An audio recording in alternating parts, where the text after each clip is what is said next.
and welcome to another empowering episode of Shola's Mentorship Blueprint Podcast, a space created to grow, learn, and build the kind of leaders our world truly needs. I'm your host, Olushola Odubanjo. I am a registered nurse, a chartered manager, and a mentor. Here, every conversation is crafted to uplift, inspire, and remind you that the greatness you seek is already within you. We're simply here to help you bring it to light. This is the podcast where we have real conversations about leadership, growth, and the way we show up at work and in life. Today's episode is titled Work Culture Toxicity. How did we get here? I'll be honest with you. This is one of these topics that hits deep because I've seen it, I've felt it, and I've watched how it breaks good people down. I've never contributed to it, but I've certainly had to navigate around it. And I've learned a lot from those experiences. And I know I'm not alone. So let's have a real talk today. Let's dig into how toxicity at work became almost normalized. Why some people say that's just how it is. Have you heard that phrase before? And most importantly, why I totally disagree with that mindset. Because I believe if we, you and I, start being intentional about how we treat people, how we communicate, how we lead, then we can shift the atmosphere. Let's unpack this together. You know, the funny thing about toxic work culture is that it rarely starts out loud. It doesn't always begin with yelling or public humiliation or office politics. It actually usually starts quietly in small, invisible ways. Like when someone's idea gets dismissed, but the same idea gets praised when it comes from someone else, or when a manager doesn't listen, not really, but pretends to, or when people start competing instead of collaborating. And then slowly you start to see the smile fade. Meetings feel heavy. Everyone's just surviving the week instead of actually doing meaningful work. You know, toxicity is like a second-hand smoke. Yeah, that's how to describe it. You don't even realize you're breathing it until you start coughing emotionally. That's how to describe it. I remember a story a friend told me. She said, I used to love my job. I was passionate, creative, full of ideas. But you know what? After a couple of years, I started waking up with this anxiety. I was anxious before I even got to my desk. And the thing is, she didn't work in a factory of cruelty. Our company looked great on paper. I mean, when you hear the name, you think, wow, that's a big company, fancy mission statements. But inside, it was survival of the fittest. People were guided, leadership was disconnected, and kindness was considered weakness. Does that sound familiar? Now, let's ask the big question. How did we get here? Because this kind of culture didn't just happen overnight. Some of it came from like old school ideas leadership that tough love or fear motivates performance. You know the saying like, if they're not afraid of you, they won't respect you. That kind of thinking. That's been passed down it's like an unhealthy, what shall I say, recipe. Generation after generation of leaders learning to lead through control instead of connection. And let's not forget, digital age didn't help much. We're always on emails at midnight. I'll quickly answer this message or messages over the weekend. The pressure to perform, to produce, to prove ourselves constantly. Now, what I've noticed is we've glorified burnout and call it dedication. We've labeled toxicity as high standards and we've mistaken exhaustion for excellence. That's how we actually got here.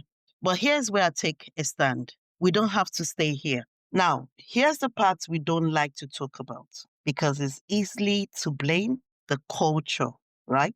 But guess what? Culture isn't a mysterious, object or monster hiding somewhere in the room. Culture is actually us. It's you. It's me. It's how we act, speak, email, and even gossip. If we say this place is toxic, we have to ask, are we contributing to the problem or are we being part of the solution? Now, I know some of you listening, well, like me talking, might say, I've never added to the toxicity. And that's fear. But even if you've not been part of the problem, we can still be part of the healing. We can choose to be examples of integrity, empathy, and respect, even when the environment doesn't make it easy. Because the truth is, we can't change culture by complaining about it.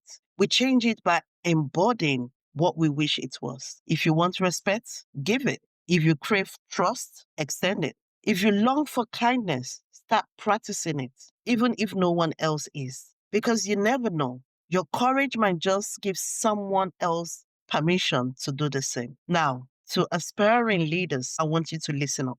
I want to talk directly to the aspiring and emerging leaders out there. You might not have the title yet, and I've said this in some of my previous episodes, but leadership has nothing to do with titles. It has everything to do with influence. So if you want to lead, start now. Start by being intentional about how you show up.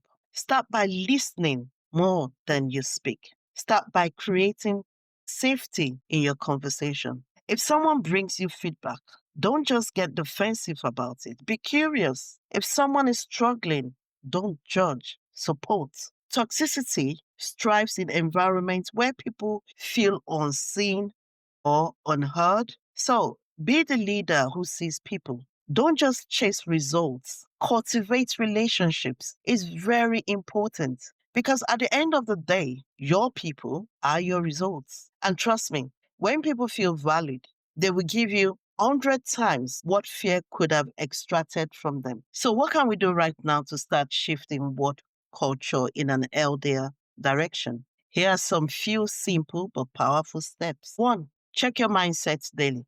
Before you walk into a meeting, ask yourself, am I showing up with empathy or ego? 2, stop normalizing burnouts. Let's stop it. Rest is not laziness, it's sustainability.